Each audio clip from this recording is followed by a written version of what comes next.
Hello and welcome to my YouTube video. It's been a while since we've posted on YouTube. It's been a long time actually, and I've noticed that our subscribers are increasing and we're not really putting any content out there, so I thought why not get out on the channel and utilize it and kind of interact with you guys.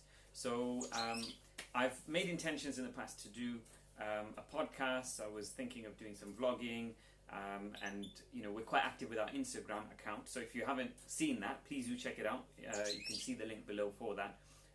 But we are running a very busy clinic. Those of you who don't know me or have not seen my videos before, my name is Dr Rizwhan Suleman and I'm the founder of the Institute of Clinically Applied Hijama Therapy, where we work with integrative practice. So I'm a chiropractic doctor and I utilize a wide range of different techniques in my clinic. But today I'm going to talk about a simple topic. We have a lot of, basically every single day when I'm in clinic I come across some really fascinating cases, I come across some really amazing stuff, and I am sharing that via the Instagram platform, and I usually put some of that stuff on there, but sometimes it's a bit limited to what I can actually do, because I can't do it so much with the stories. I don't like Instagram TV, I don't like IGTV so much, so I'm using the YouTube channel, because not only do we already have a great followership, but it's a lot easier to use. So rather than polishing this content, I'm going to create this raw. I don't have the time to edit it out, so if I've made mistakes or there's bleeps, then we'll have to kind of deal with it. But hopefully this will be the start of a new trend where we're going to cover quite a few different topics. It's not just myself who's in the clinic, it's myself. We've got Mohammed Bawaziz, who I'm sure you're going to meet sooner or later. We'll get him in one of the videos, who's our naturopathic practitioner and nutritionist. We've got quite a few different practitioners, therapists, doctors, and other people who hopefully we can gain some insights from. So anyway, that's that. I'll jump straight to the topic which is in the title, which is osteoarthritis of the knee. And the reason why I've chose this topic, because I just had a patient this morning who has come in and she's got osteoarthritis on her knees and she's awaiting surgery. So if anyone of you doesn't know what that means, osteoarthritis is a form of kind of joint degeneration or wear and tear, where the cartilage of the bones starts to wear out and we get kind of some abnormal formations of the joint. Now, what it literally means is arthritis, or osteoarthritis. Arthritis means inflammation of a joint. Now, this often happens for a number of different reasons. I'm not going to go into tracking and mechanics and biomechanics and all of these aspects of things in this video, because the patient that I was dealing with, to be honest, she was quite overweight, and she had a couple of other issues going on in terms of you know, issues at home. She was and some kind of how can you say, psychological effects or issues which are not going to make her the typical person who's going to go and sign up to a gym and start training and kind of making massive changes in terms of her situation. She's also she's a carer for two disabled children who are now adults, so she's got quite a lot going on. So anyway, that's that case, and that's basically the context of it. Now, in this particular case, the lady explained to me that she's awaiting surgery for her knees. So she's looking at having potentially some knee replacements for her knees. She came in using a crutch and she was limping. She couldn't really walk properly, and even when I asked her to bend and try and touch her toes, she was getting a lot of pain in her knees. So she's got a lot of swelling there. She's got a lot of pain. She's got pain going down the side of her leg. She's got loads going on, and it's not an easy case to deal with. Now, the surgeons have told her, she said she's seen two separate surgeons. One has told her that he's ready to go ahead with the surgery, and the other one has told her that he's not willing to operate unless she loses weight. And she asked me, why is it that the surgeons have these two different kind of opinions? And she's really scared. She's really worried, because if she doesn't, if she's not healthy and she's not able to look after herself and look after her children, or her grown children now, who have both mental disabilities as well as physical disabilities, then no one else will. So she's really worried, she's really scared, and she's asked me, what do I think about her going ahead for surgery?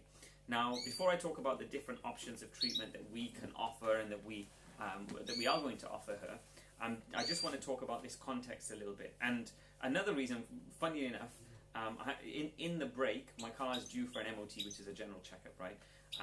During that break, I quickly popped to drop my car to a local garage, which is nearby, so they could do their work. And as I entered, funnily enough, or as a coincidence, the guy there was talking to someone else, and he was saying that he's got a relative who's got really bad knees and is waiting to go for surgery, but she can't have the surgery until she loses the weight. So it's a catch-22. How do you lose weight when your knees are hurting and you can't do the exercise and you can't do activities because of the pain? And with this lady, the one who I saw this morning, you know, her knee problems were to do with some issues in relation to her lower back. So she had a lower back issue which had been going on for a long time. So if you're in this situation and you're stuck in a way where, you know, you're overweight, or you're quite heavy and you're having knee problems and you're looking at potential knee surgery or knee replacements, should you go and find a surgeon who's willing to operate on you, or should you wait until you lose the weight? Now, it's a bit hard, and to be honest, in this video, because I'm trying to keep these videos nice and short, I'm not going to be able to go into so much detail about you know, methods of losing the weight and all this other stuff. But I just want to shed a little bit of light on the situation. If you go down option A and you go ahead for the surgery, or you find a surgeon who's willing to operate, and unfortunately, there is that disparity between doctors and surgeons. Some surgeons will look at it from kind of what I think is a more calculated view, who are they going to look at you and they're going to say, you know, if I operate on this patient, what is the likelihood of the recovery being, you know, good? What is the likelihood of having a great recovery and getting the outcome which we want, which is to be mobile and pain-free, right? And obviously have better health overall. And you have other surgeons who will look at the situation and be like, okay, you know, how can I tick the boxes so that I can operate on this patient without being questioned as to how am I operating on this patient? So I think there is some ethics involved in this, and I personally feel, even though a lot of patients might think, look, just give me the surgery, they think that's the answer, that's not necessarily the best solution for you. And I'll tell you why. The reason is if you go ahead and you go for that surgery, in order for you to have let's say, for example, let's say it's a full knee replacement, in order for you to have the benefits of a full knee replacement. Now, after you have a full knee replacement, you know, it's a really, you know, just YouTube some of the videos on full knee replacements if you're not too squeamish, and you'll see what it involves. They are literally cutting off the end of your bone and they're replacing it with an artificial joint on both your femur, which is your upper leg bone, and your tibia, which is your lower leg bone, and even the fibula. So they're completely replacing the joint. Now, it's a really vigorous process, and if you have a successful outcome of that treatment, not only should you be pain-free, but you should actually have an excellent range of motion. You should be able to move that knee really, really well. So if you have the two bones, okay, they should be able to flex and extend really, really well. You should have good movement there.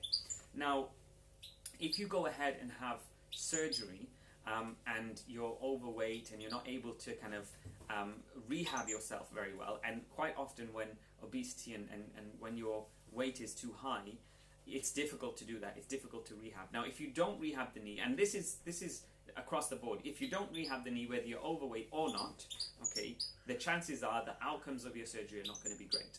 And the reason for that is that a lot of the pain that comes from osteoarthritic knees comes from the musculature and the soft tissues, right?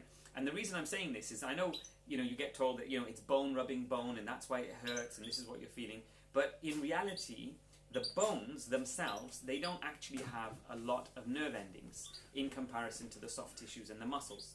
So from a kind of evidence-based perspective and a science-based perspective, the majority of your osteoarthritic knee pain and a majority of a lot of arthritic pains, it comes from the soft tissues. It comes from the muscles and the joints, as opposed to the joints. So we're looking at your soft tissues as opposed to your bony tissues.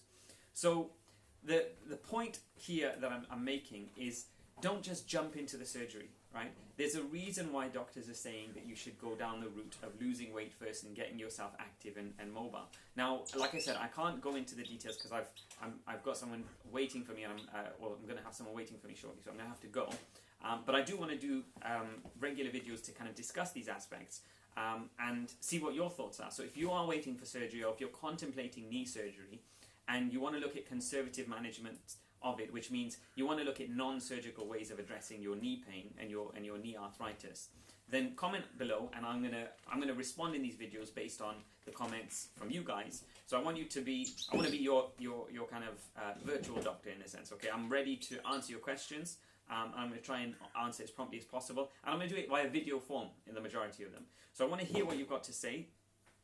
Hear your questions. Now, with this patient, just to give you some insight, we are going to try and help her. We're going to help manage her. We're going to try and address her back pain. We're going to try and address her hip problems. We're going to try and address the muscular aspect of her knee issues. We're going to be using some crazy techniques which you may or may have not come across, such as wet cupping therapy, where we literally suck out and we draw out the blood and inflammation from the knee, so you don't have to take medications or have injections to do that. It's a natural method of doing it.